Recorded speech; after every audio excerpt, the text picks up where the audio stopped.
dipersembahkan oleh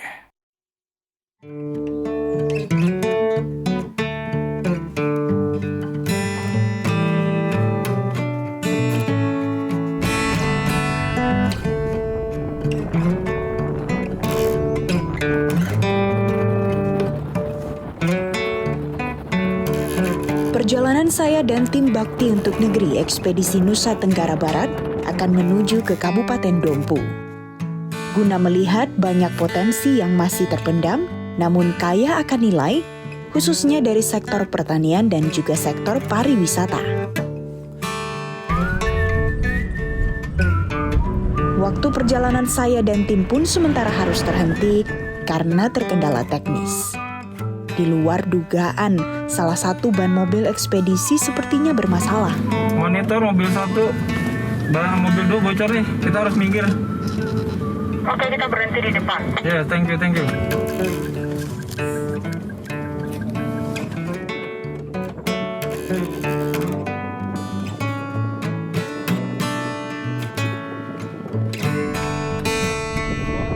Benar saja, ban kiri belakang salah satu mobil ekspedisi ternyata bocor. Itu artinya butuh waktu ekstra bagi kami untuk kembali melanjutkan perjalanan, hingga ban yang bocor tadi rampung kami ganti dengan ban cadangan.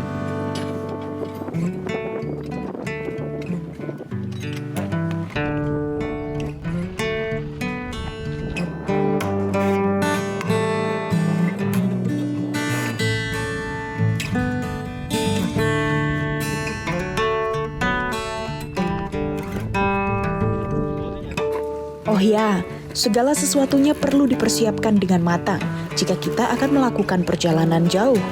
Termasuk, jangan lupa untuk selalu menyiapkan ban cadangan saat berkendara.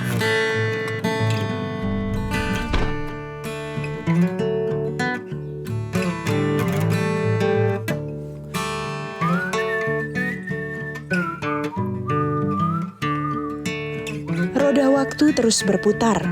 Siang telah berganti malam. Perjalanan tim dari Kalimantong hingga terhenti di padang savana Doroncanga sore tadi telah menempuh jarak 338 km atau sekitar 8 jam lamanya perjalanan kami.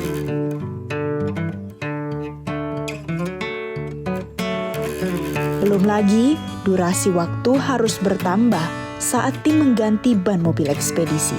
Karena itulah akhirnya tim tiba pada malam hari di tempat peliputan selanjutnya.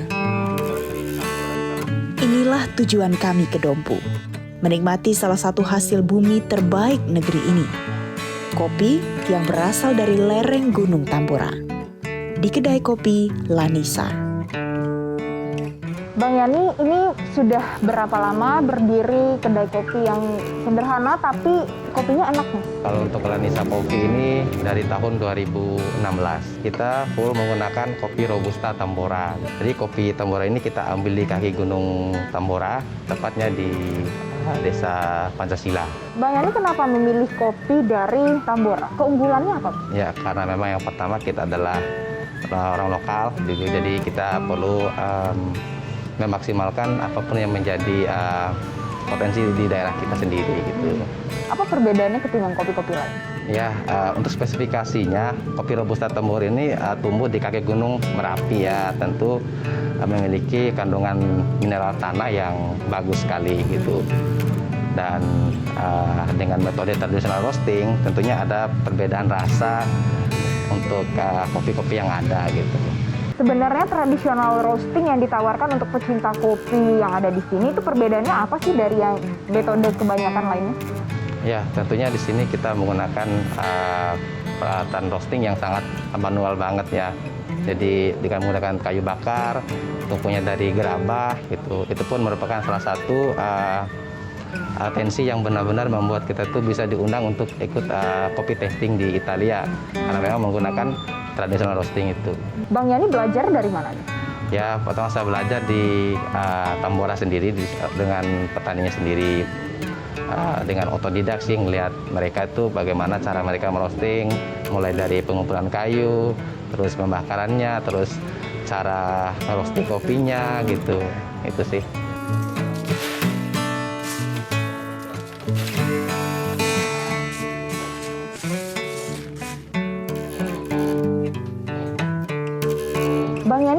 pengalaman spesial mungkin terkait dengan penjualan kopi yang ternyata tidak hanya di Indonesia saja, tapi juga sampai ke mancanegara?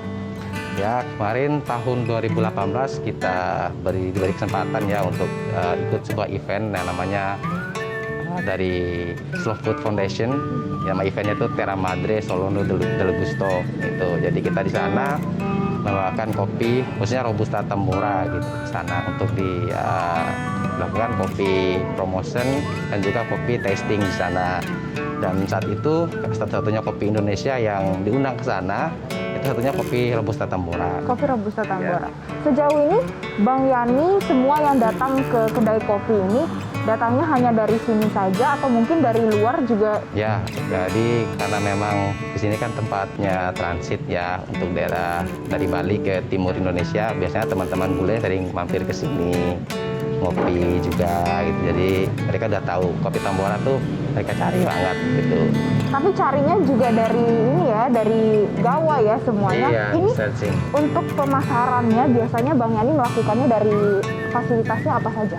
Biasanya dari media sosial, yang kedua itu dari mulut ke mulut gitu. Jadi karena teman-teman sering cerita di sana tuh ada kopinya tuh kopi Tambora tapi traditional roasting gitu. Jadi makanya mereka langsung ke sini, headingnya ke sini.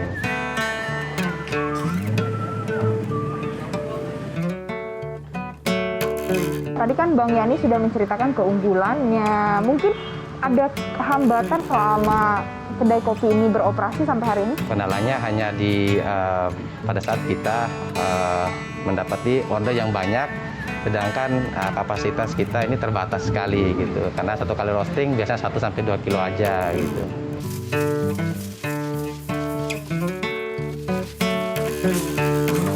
Biasanya kalau anak-anak muda lainnya yang juga ikut terjun dalam dunia perkopian, mereka akan cenderung menggunakan teknik-teknik yang modern dan juga sudah familiar untuk orang banyak.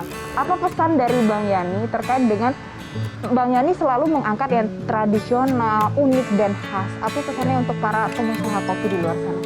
Jadi harapannya saya sih bagaimana kopi Robusta Tambora ini bisa bersaing di kelasnya untuk kelas Robusta gitu. Iya. Jadi tentunya kita perlu memberikan kualitas kopi yang terbaik untuk setiap konsumen kita gitu. Ternyata itulah salah satu formula yang membuat kopi Lanisa Tambora begitu otentik. Perpaduan pengolahan tradisional yang masih menggunakan tungku dalam menyangrai biji kopi menjadikan kopi yang berasal dari lereng Tambora ini bercita rasa tinggi. Walau masih tergolong baru, pemanfaatan media sosial dan akses internet semakin memudahkan Lanisa Kopi dalam mengenalkan kopi Tambora kepada masyarakat luas. Perjalanan masih akan terus berlanjut bersama partner saya, Dion Wiyoko, yang akhirnya setelah kami menunggu dalam waktu yang lama tiba di Dompu.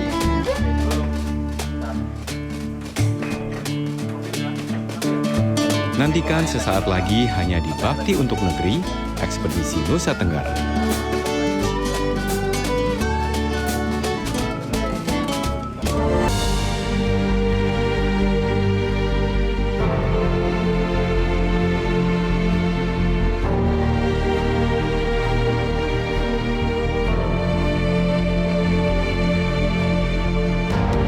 Perjalanan mengeksplor pertanian kopi di lereng Tambora kita lanjutkan kembali. Setelah semalam kita telah menikmati hasil olahannya, pagi ini saya akan mengajak pemirsa melihat lebih dekat seperti apa dan bagaimana kondisi para petani kopi di Dusun Oibura, lereng Gunung Tambora.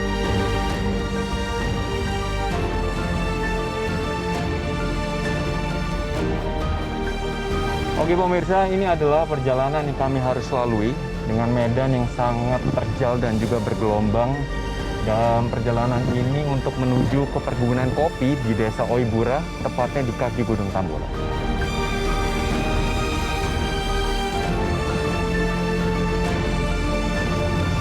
Akhirnya saya dan tim pun tiba di tempat salah satu petani yang berada di Kampung Bali, Desa Oibura, lereng Gunung Tambora.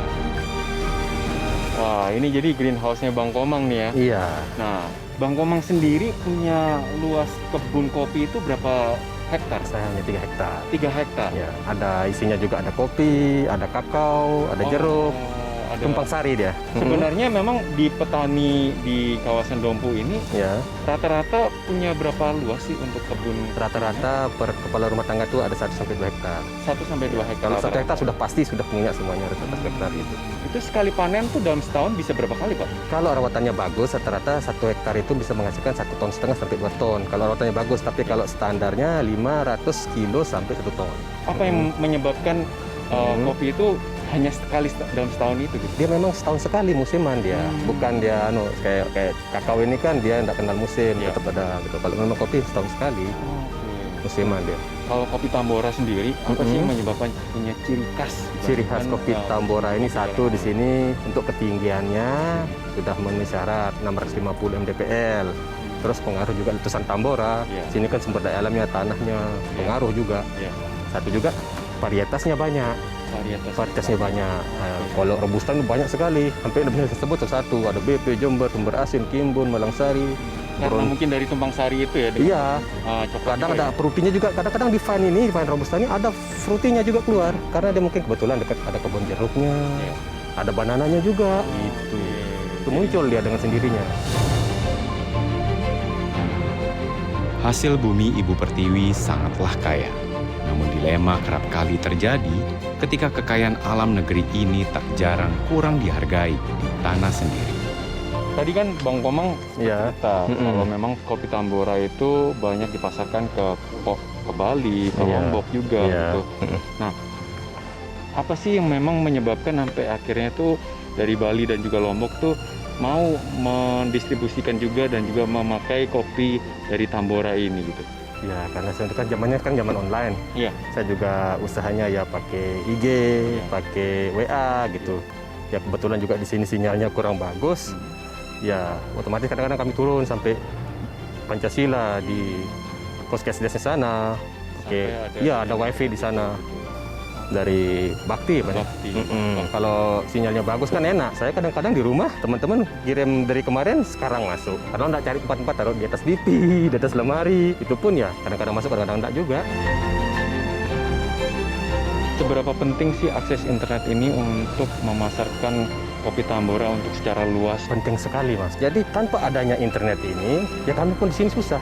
Apalagi sekarang medannya jauh, ini kan segala. Jangan adanya internet ini mendukung untuk kami pemasarannya gitu. Bagi mereka tak guna mengeluh pada keadaan, menjaga asa, mengolah hasil bumi Ibu Pertiwi tanpa kenal lelah. Agar kelak jadi lebih bernilai adalah harapan yang harus terus selalu ditanamkan oleh para petani di lereng Gunung Tambora. Di lain hal, kami mencoba melihat kondisi petugas kesehatan yang ada di Puskesdes Pancasila yang terletak di kaki Gunung Tambora. Bu, waktu saya masuk ke Puskesdes Tambora ini langsung muncul notifikasi sinyal wifi Bakti Aksi. Iya. Sebenarnya Bakti Aksi ini udah ada di Puskesdes ini sejak kapan Ibu? Sinyal wifi Bakti Aksi itu sudah ada di Puskesdes Tambora sudah 3 tahun, Mas. Dari 3 tahun yang lalu adanya Bakti Aksi ini pasti banyak pengalaman-pengalaman seru nih Bu. Mungkin misalnya para bolanya ada perusahaan teknis ataupun mungkin dari pengalaman komunikasi dengan masyarakat luas di sini juga. Mungkin bisa diceritakan Bu pengalaman-pengalaman itu Bu? Iya, pengalaman uniknya dan lucu pas ada kerusakan dari jaringan wifi-nya sendiri, kita kan nggak ada jaringan telekomunikasi yang lain. Ya. Jadi pas kalau rusak, jadi kita kan butuh tuntun atau dibimbing untuk perbaikannya dari pihak pusat. Jadi kita harus bolak-balik dulu ke Kadindi dengan jarak 5 km, datang perbaiki, balik lagi ke Kadindi. Begitu terus, lebih kurang 5 kali. Oh, Itu kendalanya, Mas. Iya.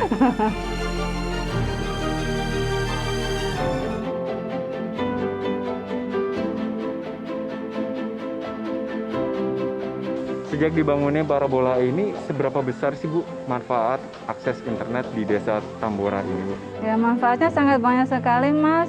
Di antaranya untuk komunikasi, informasi, edukasi, dan konsultasi. Komunikasinya misalkan kita untuk kesehatan, untuk bahan rujukan.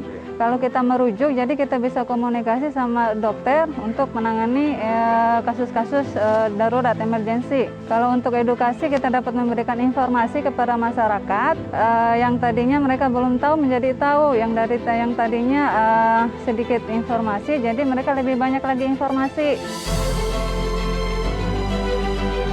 Dunia kesehatan adalah faktor penting demi menciptakan keluarga dan generasi yang kuat. Di tengah pandemi, manfaat pembangunan akses internet oleh Bakti mentransformasikan sistem pelayanan kesehatan manual menjadi berbasis digital. Sehingga masyarakat Indonesia jadi lebih cerdas terhadap teknologi dan lebih peduli terhadap arti pentingnya kesehatan.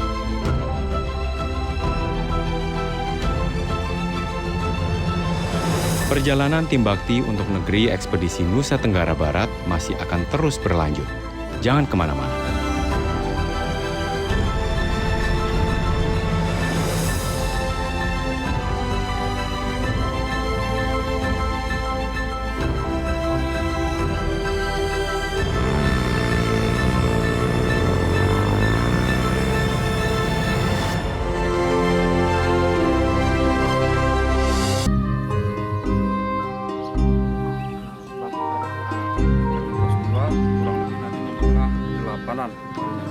Bibir kaldera itu kurang lebih 3 jam.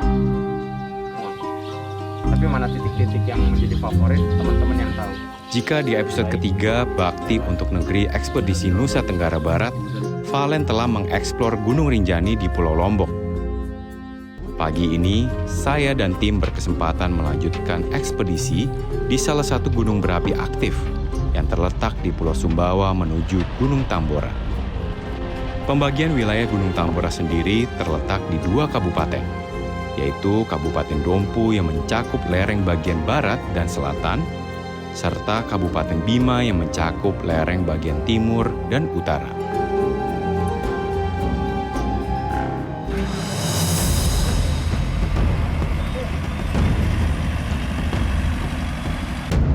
Perjalanan menuju Puncak Tambora memiliki 2 jalur pintu masuk trekking.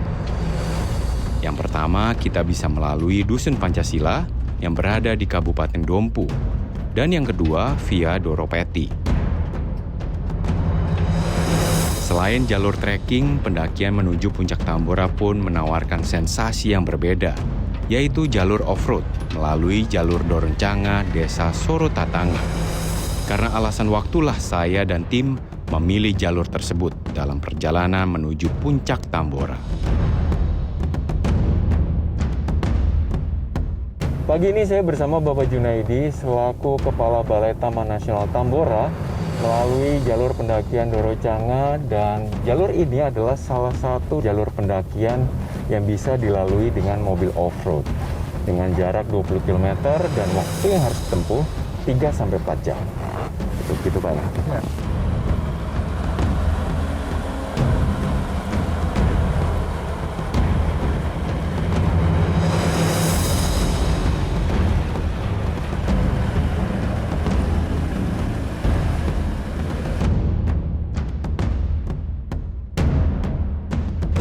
Pak Jun, kita ketahui di tahun 1815 terjadi letusan yang dahsyat sekali di Gunung Tambora. Tapi untuk saat ini, status apa di Gunung Tambora ini, Pak? Jadi status Taman Nasional Tambora kita hampir setiap hari dilaporkan oleh BMKG. Statusnya normal 1. Nomor 1 adalah level yang paling rendah sekali. Karena status untuk kegempaan itu ada 4, normal, waspada, siaga, dan awas ya. Awas itu sudah masyarakat sudah harus diungsikan. Dan nomor 1 itu yang paling rendah dan memang ada kegempaan. Tapi sangat boleh dikatakan sekarang kondisinya normal untuk TN Tambora.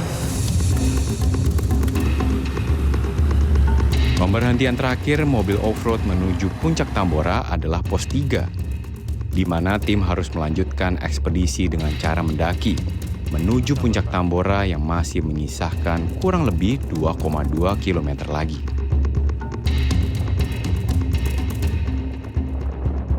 Puncak Tambora sangatlah menakjubkan. Letusan dahsyatnya yang terjadi di tahun 1815 lalu menciptakan kaldera yang begitu luas. dengan total 37 km luas kaldera dan kedalaman 1,2 km.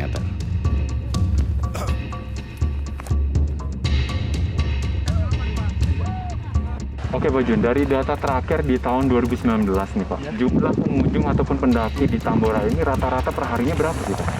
Jadi rata-rata pengunjung yang melakukan pendakian ke puncak Tambora ini rata-rata per hari itu sekitar 5 orang. Jadi kalau kalkulasi sebulan itu ada sekitar 30 orang gitu. Mereka lebih banyak misalnya di puncak-puncak 17 Agustusan semacam itu.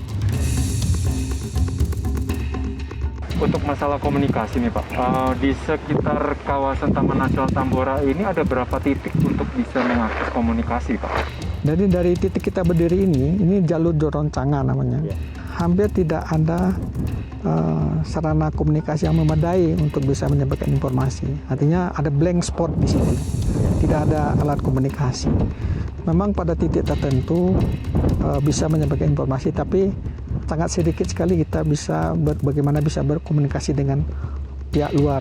Dan salah satu titik lemah kita adalah sulitnya alat komunikasi internet. Karena di era digitalisasi ini sangat penting sekali komunikasi, baik untuk menyampaikan informasi atau adanya orang yang kecelakaan segala macam. Dan memang ke depan adanya perlu kerjasama misalnya dari pihak-pihak tertentu, terutama yang terkait dengan telekomunikasi itu dari Kominfo memberikan fasilitas. Karena Tambora bukannya milik Taman Nasional, tapi adalah milik kita bersama. Ini adalah kebanggaan Provinsi Nusa Tenggara Barat yang harus kita kembangkan, bagaimana turis baik lokal maupun mancanegara bisa lebih banyak datang untuk ke sini.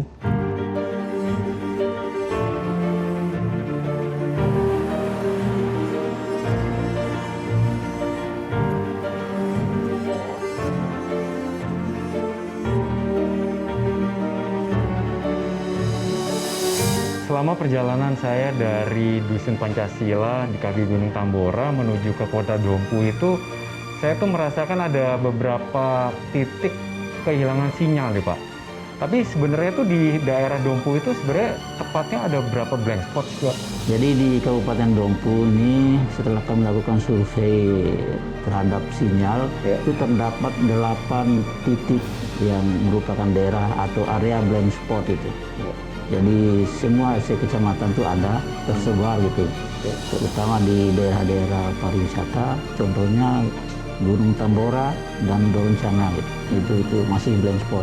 Jadi memang untuk kedepannya pun juga memang akan ada pembangunan BTS untuk mengatasi permasalahan blank spot ini Pak? Iya, jadi selain dari provider yang melakukan atau membangun BTS di Kabupaten Dompu ini, kami juga melakukan mengusulkan untuk pembangunan BTS oleh Bakti. Jadi untuk tahun 2021 tahun depan kita dialokasikan 8 titik BTS. Kami dari pemerintah ini sangat mengharapkan untuk semua masyarakat, terutama di masyarakat di pelosok yang terisolir terpencil itu bisa menikmati pembangunan, terutama petani. Petani bisa memasarkan atau mengontrol harga panennya dari rumahnya, dari ladangnya. Kemudian seluruh masyarakat yang terpencil itu bisa merasakan bagaimana perkembangan pembangunan seperti di kota. Artinya mereka juga bisa melihat dunia dari rumahnya, dari ladang gitu, lewat internet.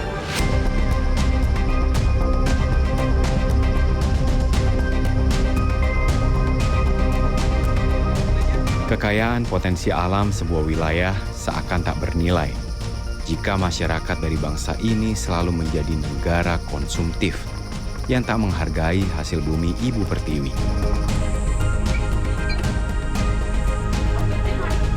Tenaga kesehatan di setiap daerah seakan menjadi pondasi di tengah pandemi yang tak tahu pasti kapan akan berakhir. Karena kesehatan adalah kekuatan dasar bangsa ini untuk tetap berdiri tegak menghadapi dinamika global dunia. Kalembo Ade Tambora untuk semua pelajaran, pengalaman, dan semangat yang selalu menggema bagi siapa saja yang menginjakan kaki di Pompei dari timur. Kalembo Ade adalah kalimat yang begitu dalam maknanya. Ada kesabaran, serta ketabahan yang tak kenal menyerah dalam situasi dan kondisi apapun. Setiap dari kita sudah sepantasnya menanamkan filosofi masyarakat Dompu dan Bima yang begitu dalam maknanya.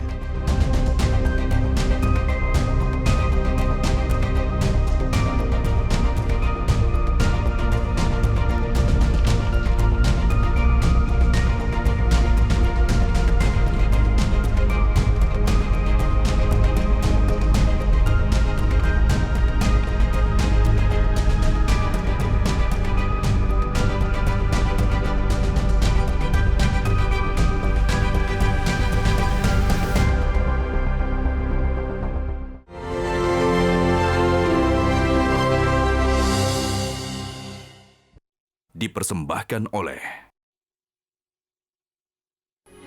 Metro TV, Knowledge to Elevate.